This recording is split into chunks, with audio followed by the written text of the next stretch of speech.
kami sudah mulai merasakan bagaimana kesulitan dan tantangan yang terbesar yang kami hadapi tidak hanya dari soal transportasi, tapi juga bagaimana tantangan atau hambatan yang kami temukan adalah di trotoar. Dan yang terbesar sering kami temukan adalah dengan pengendara motor.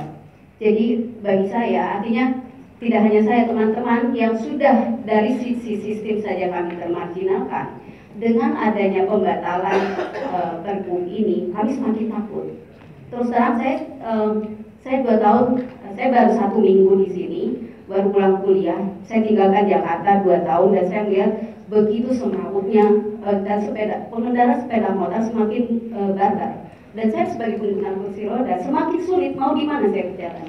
Jadi menurut saya sangat menyesalkan ketika sebuah kebijakan publik yang sudah jelas-jelas ada dampak positifnya kepada masyarakat kemudian dibatalkan, itu sangat menyayangkan sekali. Dan saya terus terang saya terasa takut sekali sekarang berhadapan dengan persoalan yang ketika pergub ini dibatalkan.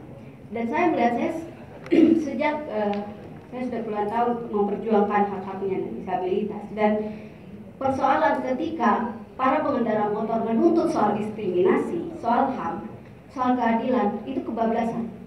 Tidak memahami sebetulnya diskriminasi itu seperti apa, tidak memahami keadilan itu seperti apa, tidak memahami sebenarnya HAM itu harusnya seperti apa. Dan ketika kita berbicara soal dampak dari dampak positif misalnya tadi dengan berkurangnya angka kecelakaan di area yang memang sudah dibatasi, kemudian kita sudah mendengar dari tadi data kecelakaan yang tinggi, dan itu sebenarnya penyumbang tertinggi kepada angka jumlah penyandang disabilitas. Apakah kita tidak sayang terhadap anggota keluarga kita kemudian yang menjadi disabilitas? Anda yang produktif, yang merajalela menggunakan motor, sepeda motor, maaf saya di sini agak keras, tetapi kemudian terjadi kecelakaan, dan itu cost lagi buat Anda sekalian, buat keluarga. Itu yang ingin saya tekankan di sini, bahwa dan ini tidak hanya masyarakat penyandang disabilitas, tapi anak-anak. Mari kita berpikir anak-anak kita, kesehatan anak-anak kita, ibu hamil pun begitu, dan kita pun akan tua, akan menikmati harus menikmati fasilitas publik itu yang aman, yang nyaman seperti apa.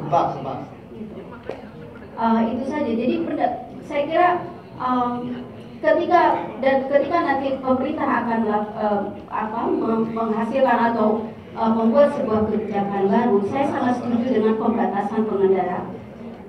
Nah, ini memang harus melibatkan banyak pihak, termasuk salah satunya user, dan yang sering terlupakan adalah pengguna atau penyandang disabilitas. Ini yang sering terlupakan. Harapan saya pembatasan pengendara motor tetap diberlakukan. Misalnya dengan tadi solusi-solusi yang bapak-bapak dan ibu tadi sudah kemukakan, itu bisa menjadi sebuah pemikiran dan dilakukan kajian-kajian yang saya pikir sudah banyak contoh di negara Asia, yang mungkin bahkan di Indonesia sebenarnya lebih maju dari negara-negara yang sudah menjadi contoh, tapi kenapa kita kemudian tertinggal kembali? Saya di Flinders University, saya mengambil kebijakan publik di South Australia. Fasilitas pejalan kaki untuk di fasilitas pejalan kaki kami sangat menjadi raja di trotoar.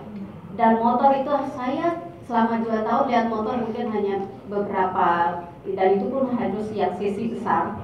Dan denda yang diberlakukan itu tidak hanya pada pengemudi kendaraan, tetapi juga kepada pejalan kaki. Kalau mereka tidak berjalan di trotoar atau menyeberang di tempat sembarangan, kena denda $60. Oke, baik. Terima kasih, Mbak Cucu. Ini perspektif baru lagi untuk kita semua.